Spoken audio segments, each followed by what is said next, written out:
عز وجل في شان حبيبه آمرا ومخبرا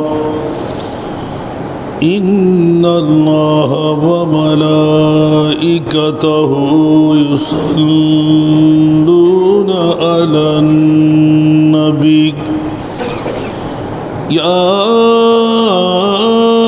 أيها الذين آمنوا صلوا عليه وسلموا تسليما اللهم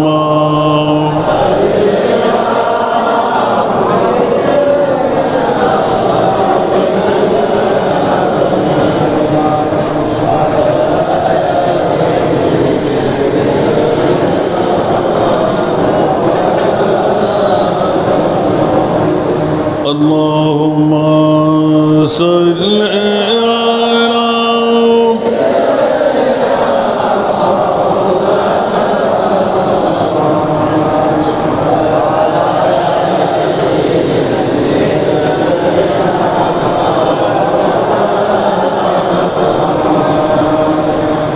अर्श हक है मसनद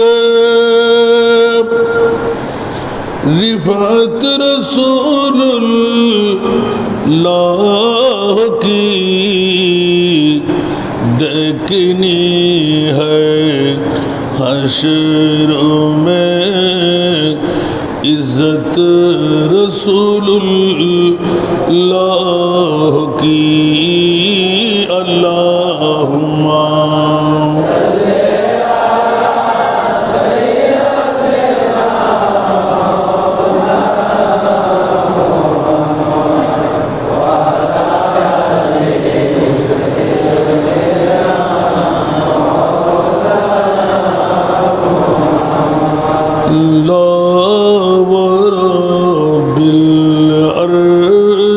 जिसको जो मिला उन से मिला बटती है को नैनों में मत रसूलुल्लाह की अल्लाहुम्मा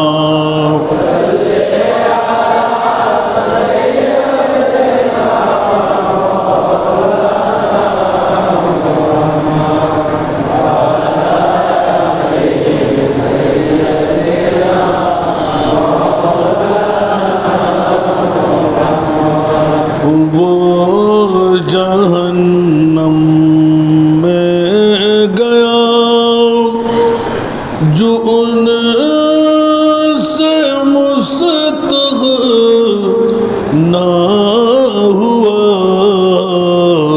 है खलीलुल्लाह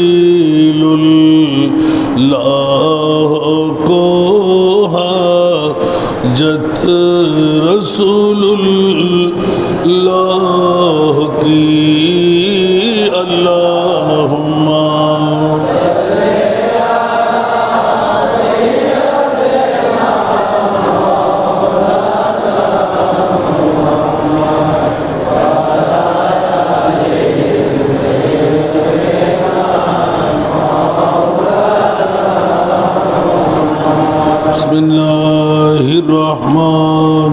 बिस्मिल्लाहिर्रहमानिर्रहीम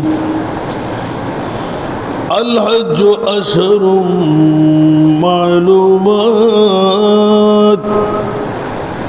फमन फरद फीहिन्नल हज्ज फला रफथ वला फुसूक वला जिदाल फिल हज्ज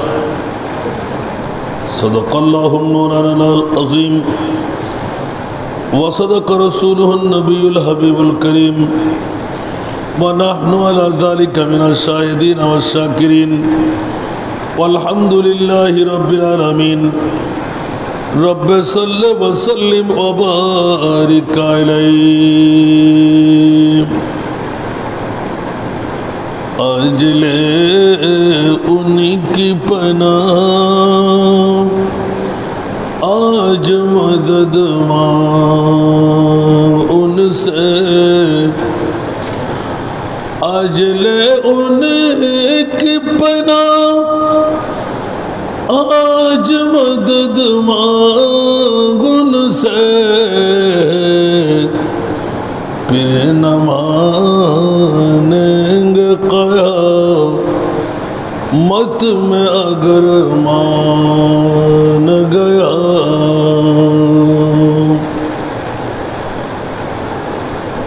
ले खबर जल्द के गैरों की तरफ ध्यान गया।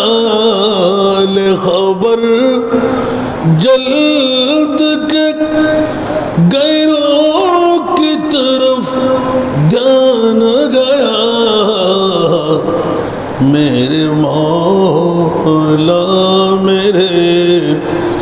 मेरे मौला मेरे आका तेरे कुर्बान गया। मेरे मौला मेरे आका तेरे कुर्बान गया। उपस्थित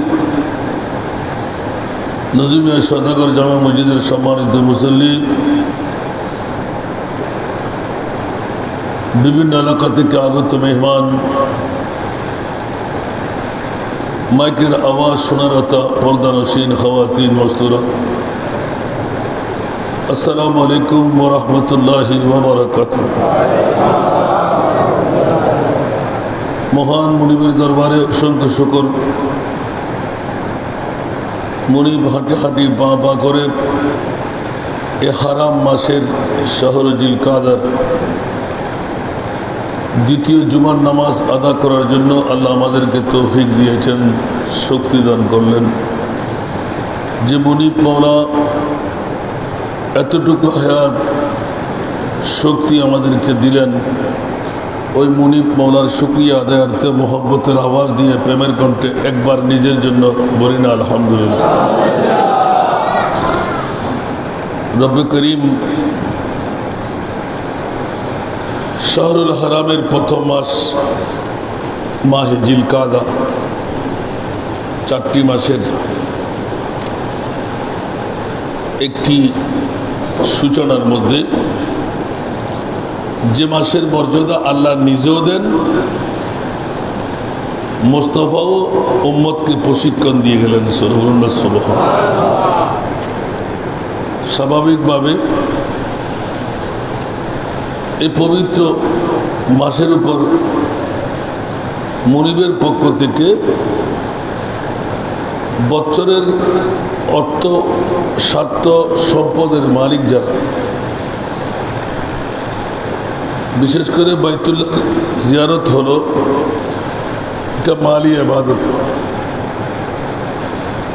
এটা মুনিবের পক্ষ থেকে যাকে ভাগ্যবান বানায়, হজ তার উপর ফরজ করে দেয়।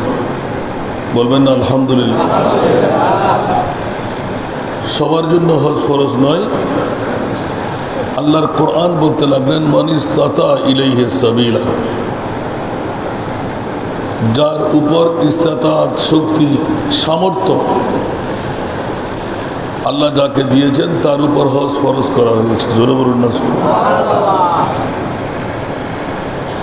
ধনী সম্প্রদায় আমার মাহবুবের উম্মত, ধনীরা সবসময় আরো ধনী হওয়ার জন্য মুনিবের দরবারে সচেষ্ট থাকে। ধনীরা ধনী হতে গেলে অনেক পাপের মধ্যে নিমজ্জিত হয়। আমার রসুল কত দয়া কত মায়া উম্মতের উপর করে দিলেন। সব সময় আল্লাহর রসুল গরিবদের পক্ষে, এতিমদের পক্ষে, মিসকিনদের পক্ষে, ফকিরদের পক্ষে, আসিরদের পক্ষে, দুর্বলদের পক্ষে। সুবহানাল্লাহ। উম্মত যাতে করে ধনী সম্প্রদায় মনে ব্যথা না পায়, মনিবের পক্ষ থেকে দরবারে খোদাবন্দি থেকে ধনী সম্প্রদায়কে জান্নাত দেওয়ার জন্য একটা পথ বের করে রেখেছেন। সুবহানাল্লাহ।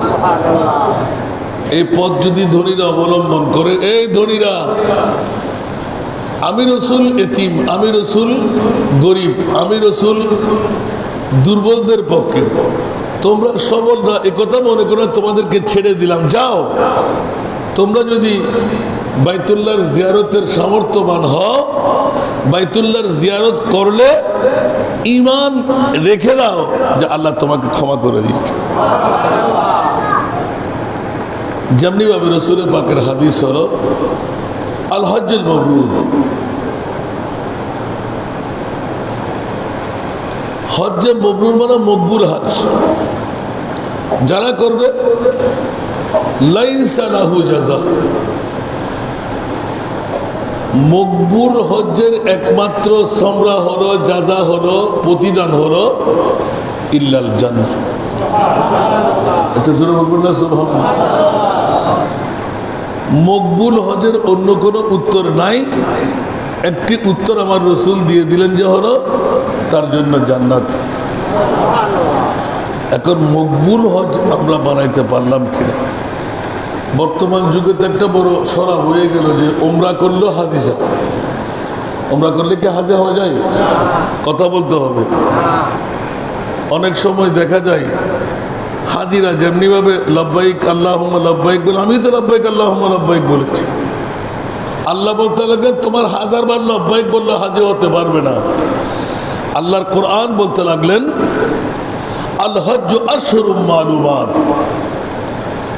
হজের নির্দিষ্ট কিছু মাস আছে। সুবহানাল্লাহ। ফামান ফারাজা ফিহিন্নাল হজ্জা, অন্য মাসে তোমার উপর হজ ফরজ হলেও হজ করতে হবে না, কিন্তু হজ্জের মাসগুলোর মধ্যে যখন হজ ফরজ হবে তখন আপনাকে ছাড় দেওয়া যাবে না। সুবহানাল্লাহ। তাহলে বোঝা গেল যে নির্দিষ্ট মাসে, নির্দিষ্ট সময়ে, নির্দিষ্ট তারিখে, নির্দিষ্ট সময়ে, নির্দিষ্ট মাসে, নির্দিষ্ট তারিখে, আবার নির্দিষ্ট স্থান রাখবে। সুবহানাল্লাহ। তাহলে বোঝা গেল হজ্জের জন্য কিছু দিক নির্দেশনা স্পেশাল আছে। জোরে বলুন না সুবহানাল্লাহ। তার মধ্যে আমি অনেকবার আলোচনা করেছি, এক নাম্বার যেটি হলো আপনি হজ্জের সব কিছু পালন করলেন, হজ্জের সব কিছু আপনি পালন করলেন, কিন্তু আরাফাতের ময়দানে যাওয়াটা হলো না। হজ হবে? কথা বলতে হবে।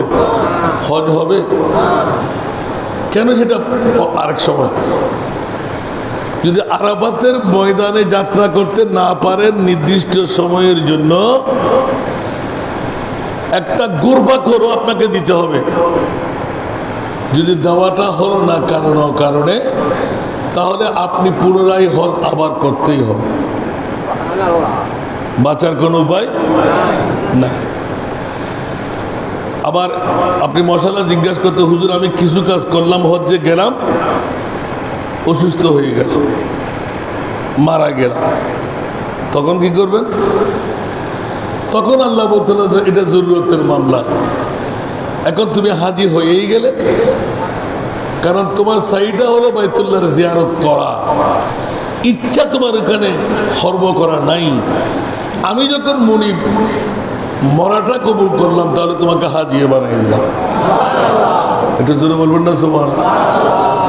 মশলাগুলো কিন্তু খেয়াল রাখতে হবে। হজ্জের মশলা একটু কঠিন, যদিও বা অনেকবার হজ করেছি, আমি সব কিছু জানি। এমন নিগুর কিছু মশলা আছে যেখানে গিয়ে আপনি বারবার হজ করা সত্ত্বেও পালন হচ্ছে না। আবার অনেক কেউ 60 বার হজ করার পরও আল্লাহ বলতে লাগলেন ফেরেশতাদের কাছে, এই বান্দার হজ আমি কবুল করি নাই। জোরে বলুন না সুবহানাল্লাহ। 61 বার গিয়ে যখন আল্লাহর দরবারে কাঁদে, আল্লাহ আমি কোন অপরাধ করেছি, আর যদি অপরাধ করেই ফেরি তুই মুনিব ছাড়া তো আমার কোনো আর জায়গা নাই, কার দরবারে যাব, হজ কোথায় করব, আরেকটি খোলা একটা উন্মুক্ত দরওয়াজা দেখা, যেই দরজায় গেলে আমি ক্ষমা পাবো। তখন মুনিবের নখ হয়ে গেল।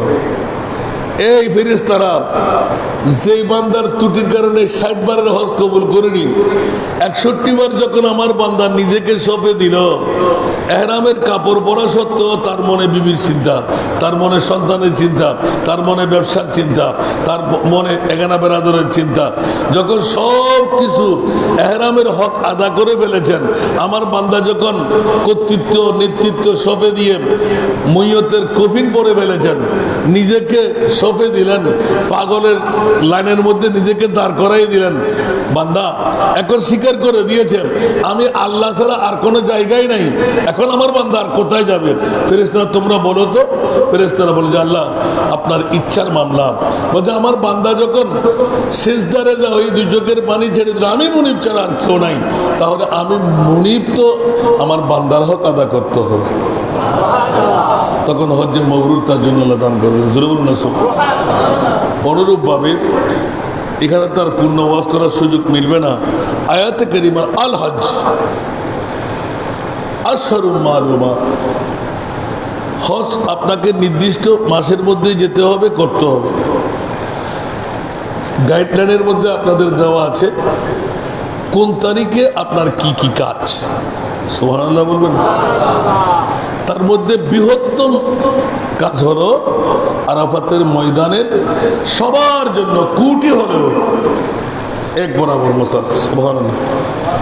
সে কুটিপতি হোক, সে বাদশাহ হোক, সে প্রেসিডেন্ট হোক, সে মন্ত্রী হোক, আরাফাতের ময়দানের ছোঁয়া লাগবেই লাগবে। সুবহানাল্লাহ বলুন। যদিও বা প্রেসিডেন্ট মন্ত্রী এমপির জন্য আলাদা কিছু রেস্ট্রিকশন আছে, তারপরও কেউ যদি ডিনাই করে আমি গেলাম না, হজ হবে? এক বাক্যে শেষ। কারণ আল আরাফা আল হজ, আরাফাই হলো একমাত্র হজ। জোরে বলুন না শুনো। আমি অনেক সময় এটা ব্যাখ্যা দিয়েছি কেন হজ। আজকে শুধু আয়াতে কারিমা নির্দিষ্ট করার জন্য, বুঝার জন্য আল্লাহ পাক তাবারক ওয়া তাআলা হজ্জের জন্য নির্দিষ্ট কিছু মাস নির্ধারণ করে রেখেছেন। এই নির্দিষ্ট মাসগুলোর মধ্যে যেমনিভাবে শাহরুল জিলকাদা, এই জিলকাদা শরীফ সূচনা লগ্ন থেকে আমাদের অনেক বাবারা ভাইয়েরা, আজকে অনেকেই থাকতে পারে এখানে বাইতুল্লাহর জিয়ারতকারী। সুবহানাল্লাহ বলবেন। এখন নাকি যাত্রা বন্ধ হয়েছে, যেহেতু আমাদের ফ্লাইটে করে যেতে হয়, শিডিউল মেনটেন করতে হয়। শিডিউল মেনটেন না করলে একসাথে তো আর এতগুলো হাজি যাওয়া যাবে না। প্লেন, বিভিন্ন ধরনের সমস্যা আছে না, এই কারণে এখনও যাত্রাপথের পথিক এই সূচনা মাস থেকে যারা ঈদের পর থেকে তৈরি নিতে নিতে নিতে এখনো তৈরির মধ্যে রয়ে গেলেন। যেটা বলুন না সোভান। রব্বুল আলামিন পরওয়ারদিগার এলান দিচ্ছেন শাহরুল জিলকাদা, শাহরুল জিলহজ, তারপরের মাস হলো মুহররম মাস। সুবহানাল্লাহ। আল্লাহ পাক তাবারক ওয়া তাআলা এলান দিচ্ছেন যে এই নির্দিষ্ট মাসগুলোর মধ্যে আপনাকে বাইতুল্লাহর জিয়ারত সারতেই হবে। ফামান ফারাজা ফিহিন্নাল হজ্জা, যেমন ইসমা মৌসুল আম, যার উপর আমি বাইতুল্লাহর জিয়ারতকে ফরজ করেছি। সুবহানাল্লাহ। আমি কি জানি আপনার উপর ফরজ? আমরা তো হাজী সাহেব, আমি 1 বছর হজ করতে যাচ্ছি, তখন বুঝতে পারি যে নিশ্চিত আল্লাহ ওনাকে হজ করার তৌফিক দান করেছেন, ঠিক না? এমনি তো আমরা কেউ বলতে পারি না কার কাছে কত টাকা আছে। ফামান ফারাজা ফিহিন্নাল হজ্জা, যার উপর এই হজকে ফরজ করা হলো, ফালা রাফাসা ওয়ালা ফুসুকা ওয়ালা জিদালা ফিল হজ। উচ্চ আওয়াজ দিয়ে বলুন না সুবহানাল্লাহ। যার উপর আল্লাহ হজ ফরজ করেছেন সেই যেন কোনো গুনাহের কাজ না করে। সুবহানাল্লাহ। সেই যেন কোনো গুনাহের কাজ, ওয়ালা ফুসুকা, এখানে ফুসুক ফিসকুন মানা গুণা, রফসুন মানা বদি লিখেছেন। এখানে বোঝা যাচ্ছে কি হত্যা যাওয়াজ না করা, গুনাহের কাজ না করা, অন্যায় কাজ না করা, বিশেষ করে নাফরমানি আল্লাহর ছেড়ে দেওয়া। উচ্চ আওয়াজ দেব ওটা সুবহানাল্লাহ। ওয়ালা জিদালা ফিল হজ। হাজী সাহেবানরা একটু বেশ কম হলে অনেকে বলবেন যারা কাফেলা করে ওদের পক্ষে বলতে লাগবেন। হ্যাঁ, কাফেলার পক্ষে নয়, কোনো কাফেলায় আপনার শিরিয়ত রক্ষা করার ক্ষমতা পরিপূর্ণ পারবে না, কারণ ওই দেশটা আপনার দেশ না, ওই দেশটা তো সৌদি রাষ্ট্র। সৌদি রাষ্ট্রের কানুন মোতাবেক আপনাকে চলতে হবে, কানুনের বাইরে একটা কদমও দেওয়া যাবে।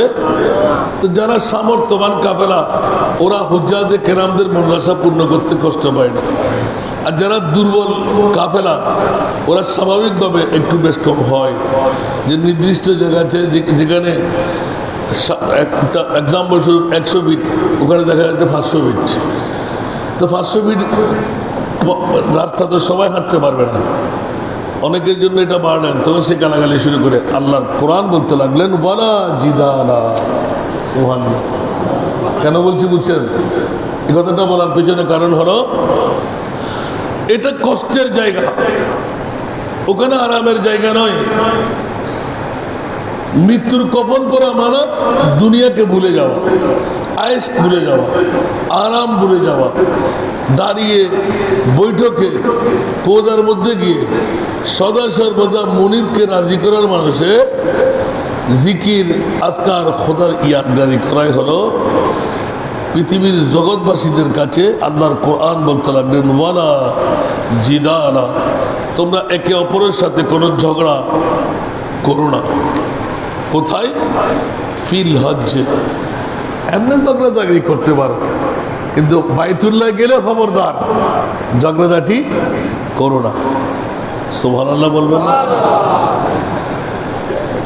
আল্লাহর কোরআনের এই আয়াত দেওয়ার পিছনে স্থানকাল পাত্রভেদে কিছু পরিবর্তন হয়, ঠিক না? যেমনিভাবে মেয়ে আর পুরুষ, একটা বিদ্যুৎ ধর্মী আর একটা চৌম্বক ধর্মী, একটা হয়ে কি আপনি ইবাদত করতে পারবেন? কথা বলতে হবে, পারবেন? কাবা শরীফে কি আলোক করার সুযোগ আছে? একটু জোরে বলেন না, আসেনি? আবার এমন একটি জায়গা যেখানে সত্যিকার মোমেন যদি হয়ে থাকে, পাশ দিয়ে কে যাচ্ছে, কোন সুন্দরী মহিলা যাচ্ছে, ওইদিকে তাকাবার সময়ও সুবহানাল্লাহ বলেন না। যারা তাকায় ওরা হজ নয়, ওরা গজ, আর যারা তাকায় না ওদের হচ্ছে হজ।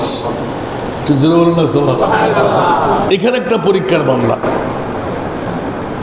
পৃথিবীর জগতের মধ্যে প্রেসিডেন্ট বলেন, মন্ত্রী বলেন, এমপি বলেন, সুন্দরী বলেন, আসুন্দরী বলেন, সবাই যায় না, কিন্তু কাবা শরীফের মধ্যে চোখ দেওয়ার সময় কি থাকে? কার ধারণা কিছু বুঝি না।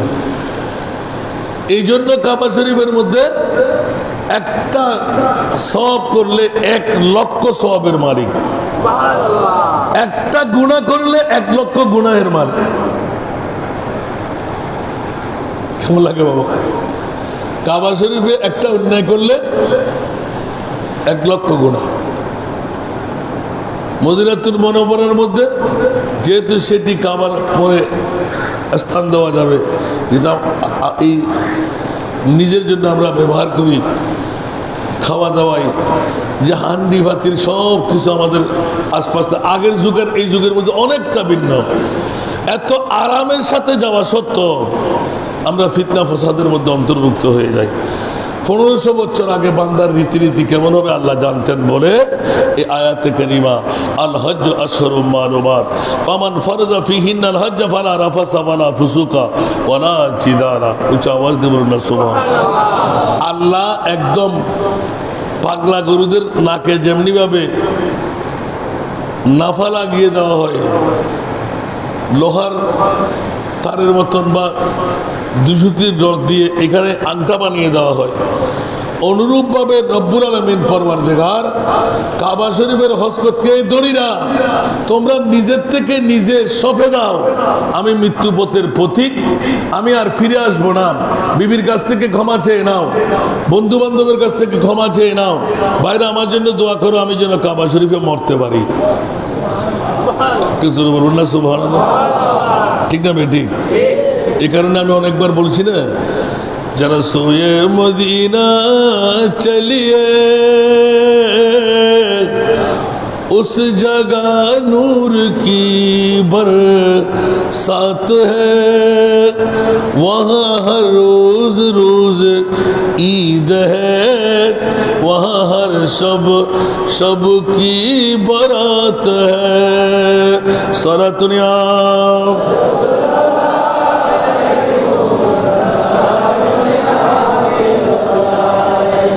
আমরা প্রতিদিন তালাশ করি বছরের 5 রাত কবে আসে, লাইলাতুল বরাত কবে আসে, আর মদিনাওয়ালাদের জন্য প্রত্যেক দিন লাইলাতুল বরাত। মামলা কি? সুবহানাল্লাহ বলেন না। মামলা হলো আমার প্রিয় রসুল, উচ্চ আওয়াজ দিয়ে বলুন না সুবহানাল্লাহ। সেহেতু বাইতুল্লাহর জিয়ারতে যাওয়া এখানে মুনিবের দিকে ইঙ্গিত, সুবহানাল্লাহ বলবেন না। মুনিবের কাজ যখন সেরে গেল, এলান দিচ্ছে যে তোমরা আমার মুস্তাফার দরবারে চলে যাও। কিরে মাওলা, তুমি হজ করে আমাদেরকে ক্ষমা করে দিলে না? বলে যে না না না না না, গ্যারান্টারের সিল মারতে হবে। একটু আওয়াজ দিয়ে বলুন না সুবহানাল্লাহ। তোমার হজ কবুল হলো কি হলো না, সেই সিল দেবে যে আমার মুস্তাফা। সেই জন্য এলান ছিল, হাজিও आव शहीन शाह का रोजा देखो, हाजियो आव शहीन शाह का रोजा देखो। अरे काबा तू देख चुके, काबा तू देख चुके, काबा का काबा देखो। ওরে হাজী সাহেবানরা, পাগলের বেশে তোমরা এহরামের কাপড় পরে লব্বাইক আল্লাহুম্মা লব্বাইক, লব্বাইক লা শারীকা লাক লব্বাইক, ইন্নাল হামদা ওয়ান নি'মাতা লাক ওয়াল মুলক লা শারীকা লাক লব্বাইক। তালবিয়া পড়তে পড়তে পাগল পারা হয়ে গেলেন, লব্বাইক বলতে বলতে পাগল পারা হয়ে গেলেন, দোয়া কলমা পড়তে পড়তে পাগল পারা হয়ে গেলেন। বন্ধুরা, সমস্ত হজ্জের আরকাম আকাম খতম করার পর আমার মুস্তাফার দরবারে চলে যাও। মাওলা কেন যাব? এই কাবা 360 খোদার পূজার ঘর ছিল, একমাত্র এক খোদার পূজা করার জন্য, লা শারীকা আল্লাহর ধরি দেওয়ার জন্য কাবাকে পুত পবিত্র বানাইলেন আমার নবী মুস্তাফা। এই জন্য আল্লাহর কোরআন বলে হাল জাযাউল ইহসান ইল্লাল ইহসান। উচ্চ আওয়াজ দিয়ে বলুন না সুবহান। এহসানের বদলা টাকা দিয়ে নয়, পয়সা দিয়ে নয়, সম্পদ দিয়ে নয়। এ আমার প্রিয় রাসূল মক্কার জমিনকে মুকাররমা বানাই দিলেন, মদিনাকে মনোফরা বানাই দিলেন। ও আমার প্রিয় রাসূল, এ কেমন কাজ কার দ্বারা পেয়ে গেলাম? খোদাকে চেনা আমাদের নয়, আল্লাহর চেনা নবীর কাছে রয়ে গেল। আমার নবী বললেন আল্লাহ এক বল, আমরা এক বলে দিলাম। আর কাল কিয়ামতের ময়দান বলে দিলেন। এই এহসানটুকু দেওয়ার জন্য আমি আল্লাহ কিয়ামতের ময়দান আর মকামে মাহমুদ তৈরি করে আমার মুস্তাফাকে বসায় পরিচয় দিয়ে দেব। খুদা কি আজমত क्या है मोहम्मद मुस्तफा जाने, मकामे मुस्तफा क्या है, मकामे मुस्तफा क्या है, मोहम्मद का खुदा जाने। कुछ आवाज दे बोलो ना আল্লাহকে এটা আমরা কেউ জানি না। সুবহানাল্লাহ। নবী জানে কি জানে না? আল্লাহ তোমার নবী তো জেনে গেল, আমাদের না জানলেও চলবে, আমরা মানি জানি। এই জন্য বদর দিবসের মধ্যে 313 জন সাহাবী আল্লাহর কথায় পাগল হয় নাই, আমার মুস্তাফার কথায় পাগল হয়ে গেলেন। গুলামে মুস্তাফা যা দেনে সে नहीं डरते, ये सर कट जाए या रह जाए कुछ परवाह नहीं करते। बोलो ना सुभान अल्लाह। 313 জন সাহাবী গোটা পৃথিবীর রংকে পাল্টাই দিলেন। সুবহানাল্লাহ। ইয়া রাসূলুল্লাহ, আজকে আমরা খোদার কথায় পাগল হচ্ছি না, আমরা মুস্তাফার কথা দিয়ে পাগল হয়ে গেলাম। আজকে যদি 313 জন সাগরে লাফ দিয়ে জান দিতে হয়, জান কুরবান করতে হয়, আমরা দিতে প্রস্তুত। আর আল্লাহ বলে দিলেন যে পৃথিবীর জগতের মধ্যে ওয়ালাকাদ রাসালাকুমুল্লাহু বিবদরিন ওয়া আনতুম আযিল্লা, উচ্চ আওয়াজ দিয়ে বলুন না সুবহান। ও সাহাবীরা, আমার মুস্তাফাকে তোরা অন্তর দিয়ে যখন মেনে নিলি, আমি আল্লাহ আর পারলাম না, আই আমি তোরা বদরি সাহাবীদেরকে আমার বন্দা থেকে বন্ধু বানাই নিলাম। এই জন্য বন্ধুরা, বাবারা, ভাইয়েরা আমার, যারা বাইতুল্লাহ যায় কিন্তু জিয়ারতে যাওয়ার নসিবে, কথা বলতে হবে, নসিবে এমনি কি কোনো আলেম বলবে রসুলের পাকের দরবারে যাওয়া কি হজ্জের কোনো রোকনের মধ্যে আছে, আর কাম আকামের মধ্যে আছে? তো তাহলে যেতে হয় কেন? আবার রসুল বলে দিলেন মানজারা কবরি, এখানে গত জুমার আগের জুমায় বলেছি মনে হয়, মানজারা কবরি ওয়াজাবাত লাহু শাফাআতি ইয়াউমাল কিয়ামা। আমার রসুল বলে দিলেন আমি মুস্তাফার রওজার জিয়ারত তোমরা যারাই করলে, সুবহানাল্লাহ, যারাই করলে, এখানে যারাই করলাম না, মানজারা কবরের মধ্যে একটা লুপ্ত আছে, আমার উম্মত হতে হবে। সুবহানাল্লাহ। আমার উম্মত সেজে যারা আমার জিয়ারত করলো, আমি রসুল, আমি মুস্তাফার উপর ওয়াজিব হয়ে গেল আমার সেই উম্মতকে শাফাত করা। আরো জোরে, রসুল কেন শাফাত করবেন? जन्नत सिजी हुई है मेरे नबी की नूर से, नबी की नूर से। जन्नत रसूल पाक की कदमों के धूल है, कदमों के धूल है, नज़ारे बेइज्जत का चाहत फजूल है, जब दिल की आईने में मोहम्मद रसूल है। अस्सलामु अलैकुम व रहमतुल्लाह।